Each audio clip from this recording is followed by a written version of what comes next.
বিসমিল্লাহির রহমানির রহিম।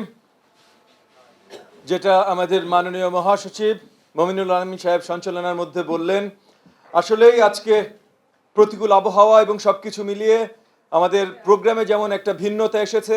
আমরা রাজপথের প্রোগ্রাম থেকে সুন্দর ঘরের ভেতরে, এসি রুমের ভেতরে, প্রেস ক্লাবের ভেতরে এসে বসেছি। আমরাও একটু আরাম করে বসলাম, আপনারাও একটু আরাম করে নিলেন, কিন্তু এর জন্য অনেক ধরনের ডিফারেন্সই আজকে আমাদের প্রোগ্রামে হচ্ছে। তবুও আমি আবারও ধন্যবাদ জানাই আজকে যেই দুজন আমাদের সম্মানিত অতিথি সঠিকভাবে সময় মতো উপস্থিত হয়েছেন, বাংলাদেশ খেলাফত মজলিসের তোফাজ্জল হোসেন মিয়াজি ভাই এবং বাংলাদেশ ইসলামী আন্দোলনের আশরাফ আলী আকন্দ ভাই।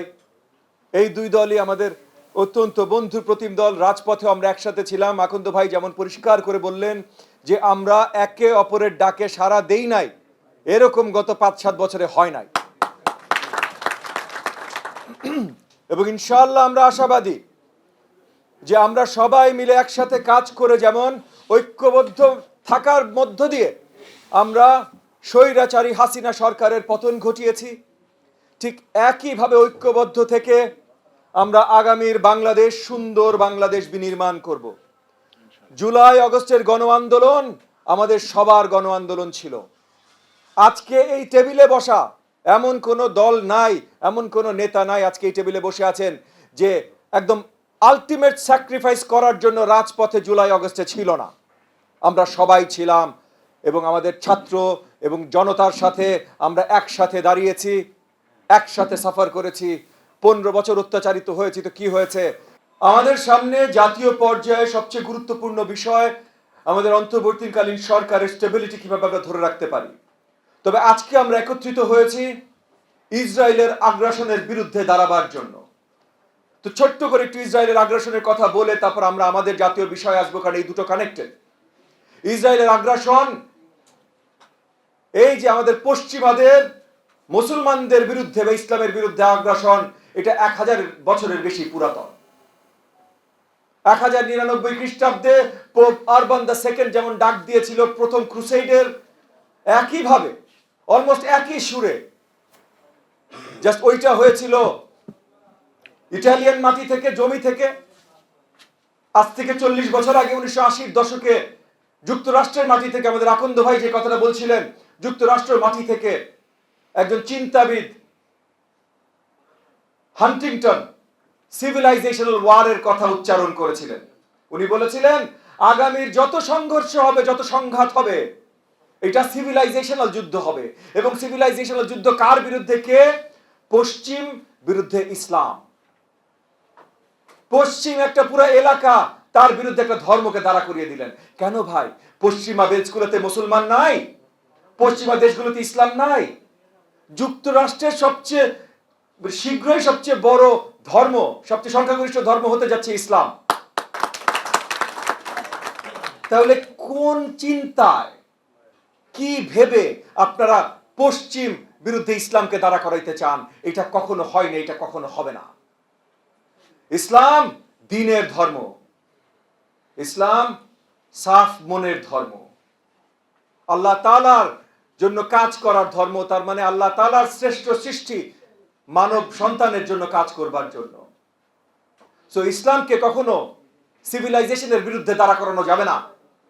এবং পশ্চিমাদের মনে রাখা উচিত, তারা যেটাকে ডার্ক এজেস বলে, ওই সময় আসলে সিভিলাইজ পৃথিবী ছিল মুসলিম দুনিয়া। আজকে যত বিজ্ঞান, যত অঙ্ক, যত সাহিত্য রচনা পশ্চিমা বিশ্বে হয়, যদি 700 খ্রিস্টাব্দ থেকে 1200 খ্রিস্টাব্দ মুসলিম সিভিলাইজেশন না থাকতো, এগুলা কিচ্ছু থাকতো না। সো আজকে যত বিজ্ঞান আছে, এইটার সৃষ্টি শুরু ইসলামিক সিভিলাইজেশন। এইটা মনে না রাখলে আজকে আমরা কি আছি, কোথায় আছি, এইটারও সম্মান করতে পারবেন না। ইসরায়েল একটা রাষ্ট্র, কিন্তু ইসরায়েল রাষ্ট্রের পিছনে বিশ্বাসটা হলো জায়নিস্ট বিশ্বাস। এই জায়নিস্ট বিশ্বাস ইসলামের বিরুদ্ধে দাঁড়িয়েছে এবং এই জায়নিস্ট বিশ্বাসের সাথে অনেক জায়গায় একগ্রতা প্রকাশ করা শুরু করেছে অনেকগুলো দেশের অনেক রাজনৈতিক চিন্তা। তার মধ্যে সবচেয়ে দুঃখজনক এবং আমাদের জন্য সবচেয়ে আশঙ্কাজনক হলো আমাদের প্রতিবেশী দেশে হিন্দুত্বার যে চিন্তা, যেটা ধারণ করে এখন তাদের রাষ্ট্রীয় ক্ষমতায় যে রাজনৈতিক দল আছে ভারতীয় জনতা পার্টি, বিজেপি। তো জায়নিজম আর বিজেপির চিন্তার ভেতরে খুব বেশি আকাশ পাতাল ফারাক নাই।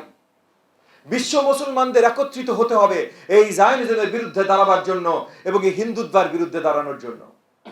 আমি আবার পরিষ্কার করছি, ভারত কিন্তু কখনো আমাদের শত্রু না, আমাদের চতুর্দিকে ভারত। আমি জানি অনেকে বলে তিন দিকে, কিন্তু সমুদ্রতেও কিন্তু ভারত আমাদেরকে ঘিরে আছে। আমাদের চতুর্দিকে ভারত, আমাদের সবচেয়ে বেশি বাণিজ্য ভারতের সাথে, আমাদের সবচেয়ে বেশি ডিপেন্ডেন্স ভারতের উপরে। ভারতের সাথে আমরা সুসম্পর্ক চাই ভাই। তাই বলে হিন্দুত্বা, এই যে ইসলাম বিদ্বেষী, ইসলাম বিরোধী কোন চিন্তার সাথে আমরা একমত প্রকাশ করতে পারি না। এবং সেই কারণে বিজেপির ভারতীয় সরকারের সাথে বন্ধুত্বে হয়তো আমাদের সহজে হবে না।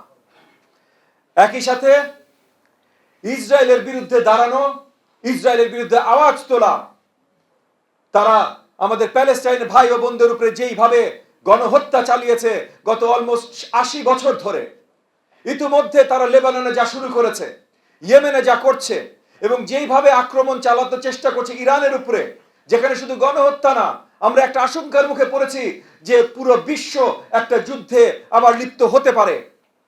এইখান থেকে আমরা দাবি জানাই ইসরায়েলকে সরিয়ে নিয়ে আসার জন্য বিশ্বের বাকি সব শক্তিশালী দেশগুলো যেন কাজ করে। কারণ আজকে ইসরায়েল কিন্তু নিজ শক্তিতে এইগুলো করছে না। ইসরায়েলের পিছে আসল শক্তি যুক্তরাষ্ট্রের শক্তি। বিশ্বের সবচেয়ে বড় মিলিটারি মাইট যুক্তরাষ্ট্র, তারা ইসরায়েলকে শক্তিশালী রেখেছে বলে আজকে ইসরায়েলের শক্তি আছে। কিন্তু যুক্তরাষ্ট্র ভুলে গেলে চলবে না ভাই, যে এইভাবে যদি আপনারা ইসরায়েলকে সাপোর্ট করতে থাকেন, তাহলে এইটা মধ্যপ্রাচ্যে তো পিস আসতে দিবেই না,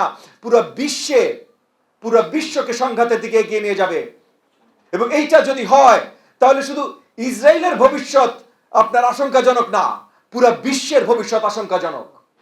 তাই আমি আমাদের অন্তর্বর্তীকালীন সরকারের মাধ্যমে এবং আমাদের মাননীয় প্রধান উপদেষ্টা জনাব ডক্টর মোহাম্মদ ইউনূস, যিনি অল্প কিছুদিন আগেও ইউএন জেনারেল অ্যাসেম্বলিতে খুব সুন্দরভাবে শক্ত বক্তব্য রেখেছেন এবং যুক্তরাষ্ট্রের প্রেসিডেন্ট বাইডেনের সাথেও খুব সুন্দরভাবে আলোচনা করেছেন এবং বিশ্বের প্রেক্ষাপটের অনেক গুরুত্বপূর্ণ ইস্যু উনাদের আলোচনায় তুলে এনেছেন।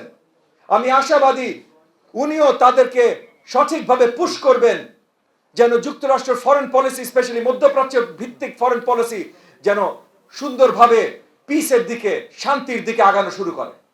এলো মুক্ত চিন্তার স্বাধীন দৈনিক খবরের কাগজ। এখন খবর হবে নিখাত, নির্ভীক, নিরপেক্ষ।